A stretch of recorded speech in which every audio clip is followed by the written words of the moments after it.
ब्रेकनंतर स्वागत। कोकणातला शिमगोत्सव रंगात येतोय। शिमगोत्सवात कोकणात वेगवेगळ्या परंपरा जोपासल्या जातात। त्यातीलच एक प्रकार म्हणजे गोमूचा नाच। शेकडो वर्षांपासून या गोमूच्या नाचाची आगळीवेगळी परंपरा कोकणातल्या रत्नागिरी जिल्ह्यातल्या खेडमध्ये तितक्याच भक्तिभावानं आज देखील जोपासली जाते।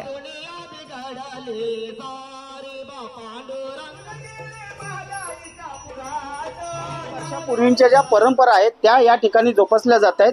त्याच्याच मध्ये एक आहे तो गोमूचा नाच। आणि आता शिमगोत्सवाच्या पार्श्वभूमीवर गोमूच्या नाचाच्या घोंगरांनी अक्षरशः कोकण दाणून गेलेले आहे। आपण माझ्या पाठी बघू शकतो की गोमू म्हणजे एक पात्र आहे।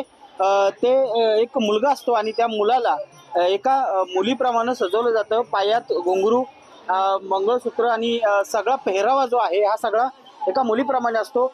कित्येक वर्षापासून ही जी परंपरा जोपासणारे आहेत ते आपल्या सोबत आहेत। नमस्कार, मला सांगा हा गोमूचा नाच मध्ये नेमका काय प्रकार आहे आणि किती वर्षापासून ही परंपरा आहे? आज पाहायला गेलं तर भरपूर जुनी परंपरा, आम्ही वडीलपरंपरेची ही परंपरा जोपासत आहोत। आज आमच्या वयानुसार गेले 40 ते 50 वर्ष आम्ही परंपरा चालू ठेवलेली आहे। जशी आमची ही परंपरा वडीलपरंपरेची चालू आली ती आम्ही आता पुढे चालू ठेवलेली आहे। पाहायला गेलं तर शिमगा उत्सवामध्ये याच्या अगोदर हा कोकणचे खेळ म्हणजे देवाचे खेळ म्हणून आम्ही बाहेर पडतो 5 दिवस।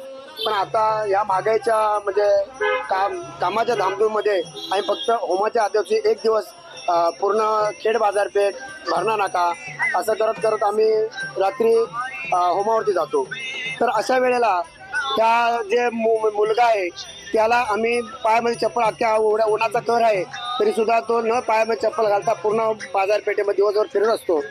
आणि हा जी परंपरा आहे ती परंपरा जोपासण्याचं काम हे आदर्श तमाशा मंडळ कळवण गावडेवाडी तालुका खेड जिल्हा रत्नागिरी हे अविरतपणे करत आहोत।